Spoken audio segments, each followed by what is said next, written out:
Welcome back, everybody, to another episode of Reading with Nigel. As you may be able to tell, I've got a bit under the weather, as it were. So I'm going to read it with you, of course.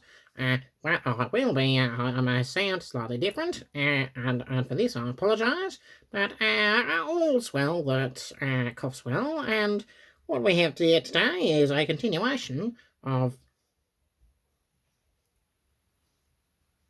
Flying Scotsman, Hay Hayans, Hayans, Hayans, 447 Flying Scotsman. I believe we left off last episode on the previous page, so we'll start today with page 10 and go on hopefully to page 11 and so on and so forth.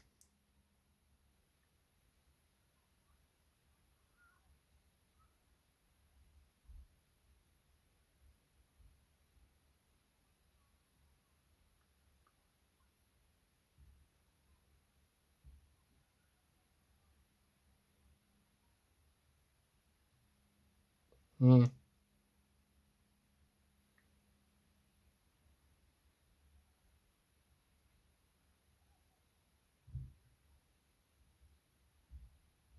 You see, this is an interesting point on gauges. Now, of course, the gauge for a beginner for you refers to the distance and width between the wheels on a train or a carriage or a locomotive. It really just tells how far apart the wheels are. Some countries will have different gauges, just owing to the individuality of mankind and their laws and their blatant disregard for tradition. And that is why sometimes we have 3 foot 6 inch gauge and 5 foot 6 inch gauge, and so on and so forth.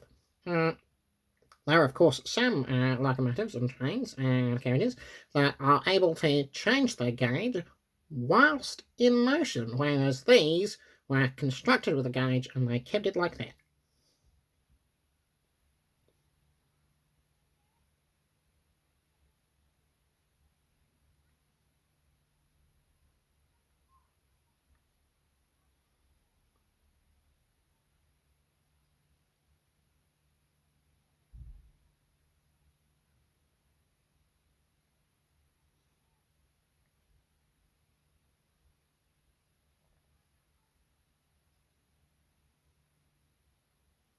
Quality machines. I believe I brought this up in the last episode. They were phenomenally reliable, given the just huge distances that they travelled with so little time for rest, recuperation, having a cup of tea and so forth. And the level of precision that you require when dealing with such high pressures and such heat and etc. Requires precision above, well, not all else, but it's a high priority.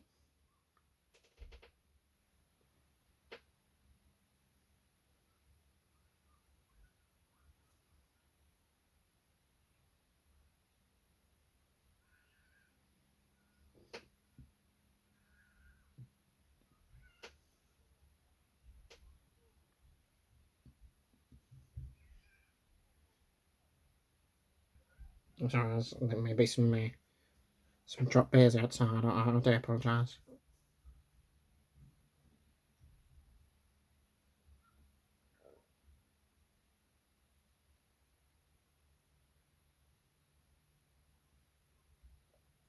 This brings something up. Can you really say that someone drives an engine? Of course, you would drive a car, but with a plane, you would pilot it. And this brings something in. I certainly wouldn't say that you row, Flying Scotsman, but drive, I'm not sure. Of course, it's driving indicates it's that one person's responsibility. However, the Flying Scotsman, for instance, and many other classes, and it's like steam engines specifically require crew just for the basic movement of the engine, and not including the facilities on board. So of course we have the tender, which must be tended. And of course we've got several people up in the cab just to keep it going, keeping your eye on water levels and steam levels and so on and so forth.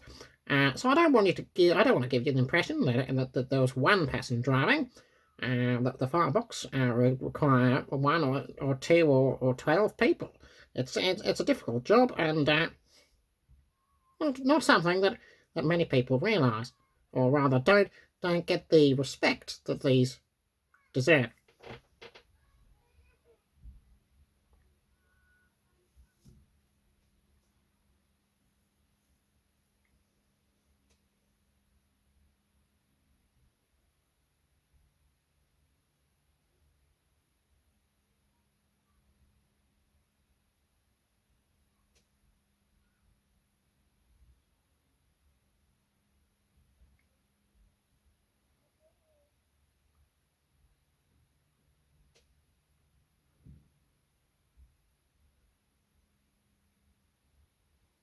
Mm.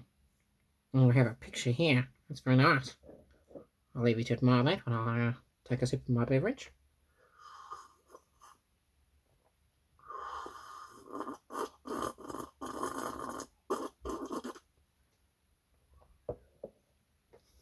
No. Oh, that is glorious. What a photo.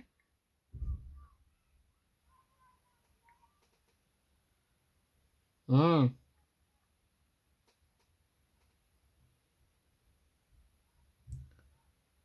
A wonderful thing. A wonderful thing.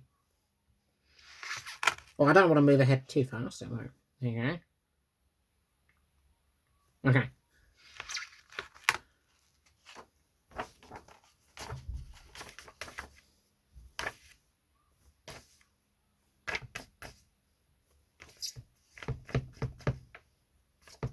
So stay there. Stay there. There.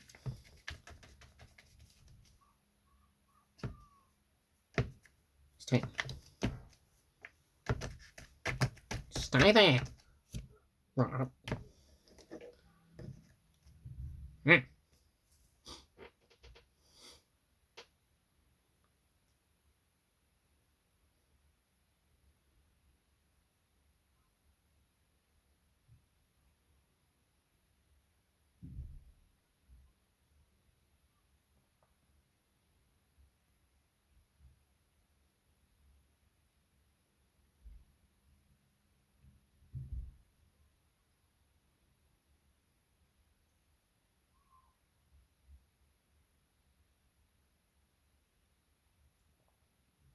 Now, an average speed, of course.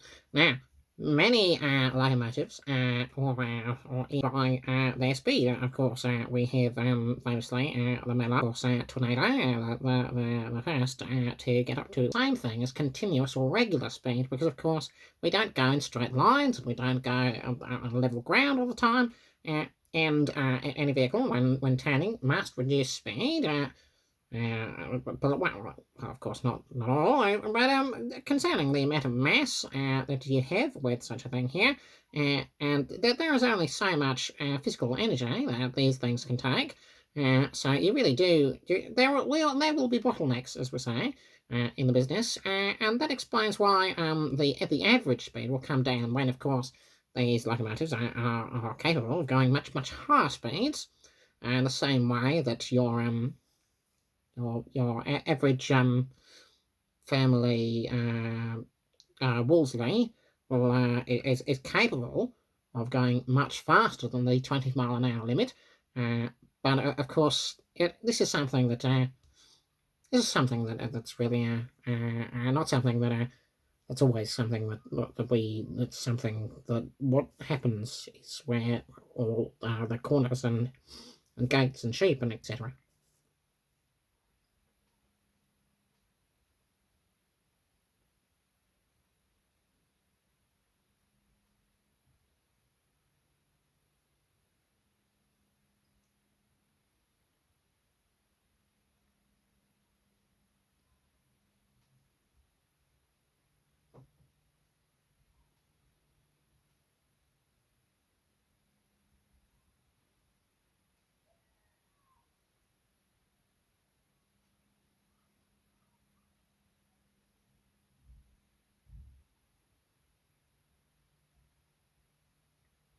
Mm.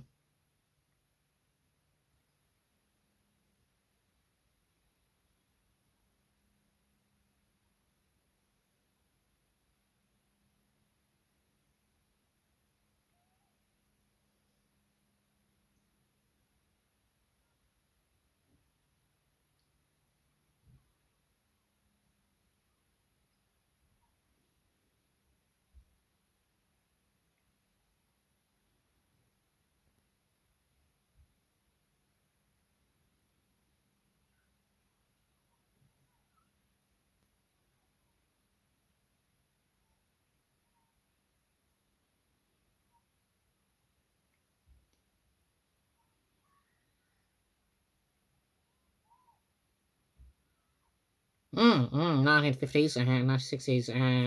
Yes, diesel electrification was something which was mainly brought in with the 1953 or 1954, depending on how you look at it, uh, modernisation plan. Now, of course, the modernisation plan had many problems and many pitfalls, but one of the things which did give us some truly glorious diesel electric locomotives, and there is a certain there can be a certain nostalgia with lovely steam engines. But of course, the large number of moving parts is sometimes a burden to the more cost orientated options.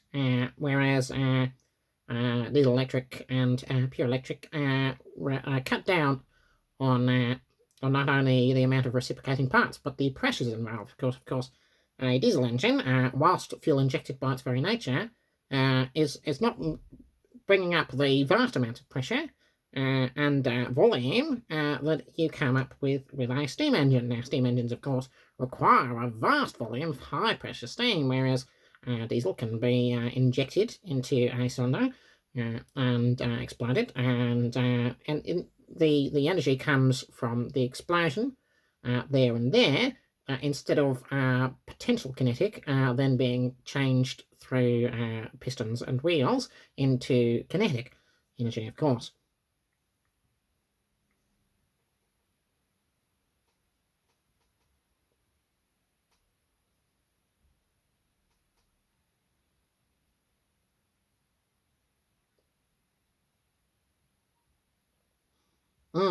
Deltic engines. Deltic engines. Now, Deltic engines are a particular favourite of mine because, of course, they have a long and varied history, including not only the railways but maritime use as well. The Deltic engine, as referred to, then gave its name to the classes that then later took them. The 50 or 55, and then of course the half version, which were called adorably baby duplexes. Now they of course had a very irregular for modern engine configuration of a triangular arrangement of pistons. And it's a very interesting thing, and you may see triangles in some other types of vehicles, such as the rotary engine, or however that's not really comparable. But I do want to bring out. I'm not interested only in the lovely steam, but also the Delta engine is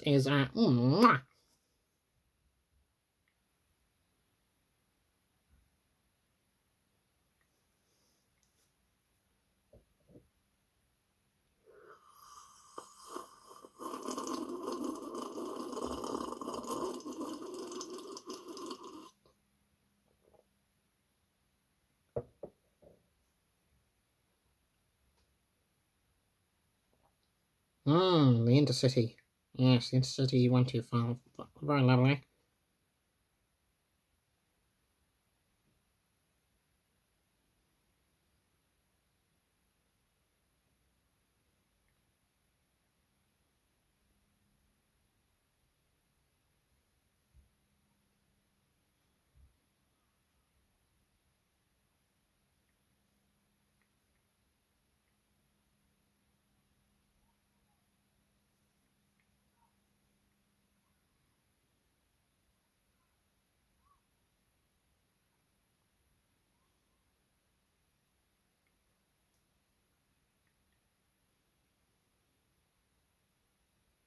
Yes, bogey vehicles. I do have a video explaining bogies if you do want to look more into that.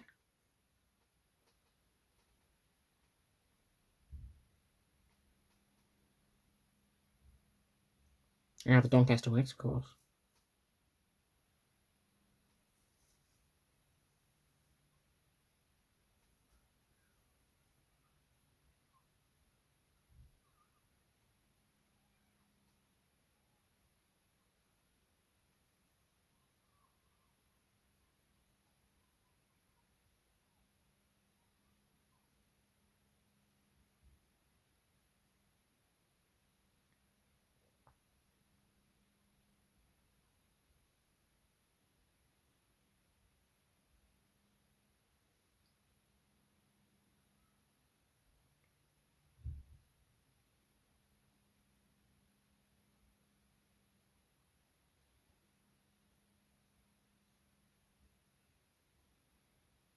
We'll come back to the box, don't worry, ladies and gentlemen.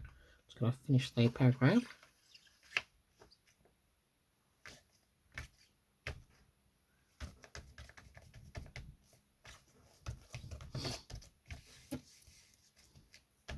Stay there.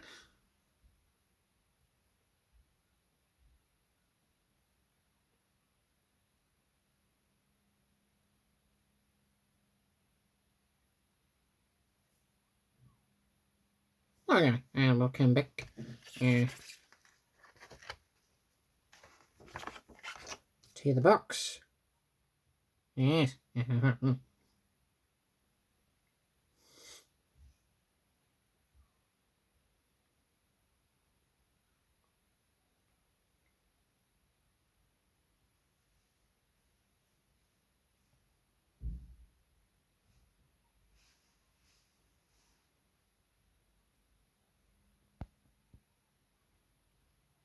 Of course, they as you see here, the horsepower numbers we see with these locomotives really makes the rather frankly pathetic amounts of horsepower we get from internal combustion cars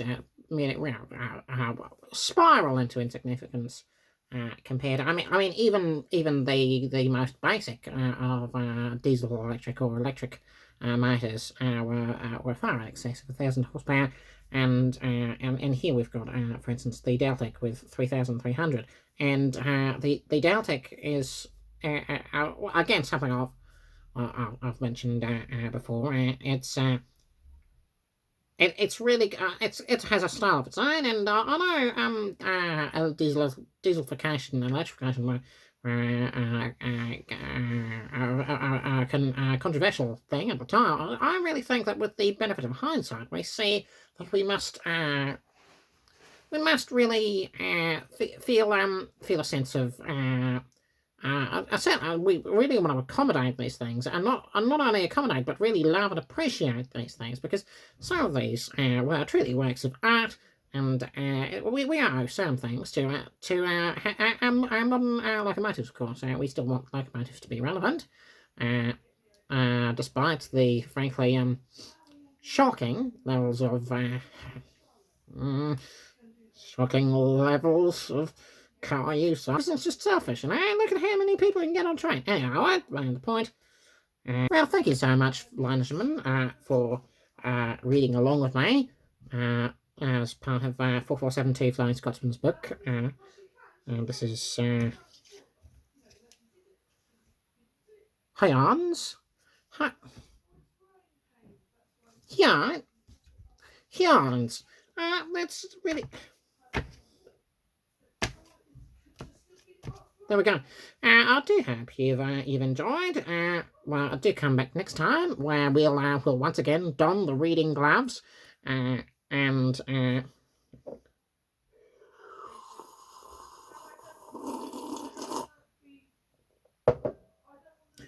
if we have anything more, I'm sure I'll inform the media. So thank you so much for watching and listening and reading with me, ladies and gentlemen. If you do have ideas for more exciting topics, do comment in the video comment section, which is there for comments for the video. and I'll be sure to ignore or look at them. We have no idea. I usually have my assistant look at the comments. However, I have been known to look sometimes. I've seen comments regarding my voice, and I do appreciate that. And for all the people who said that they couldn't understand me, I'd like to say very clearly, you know what I mean.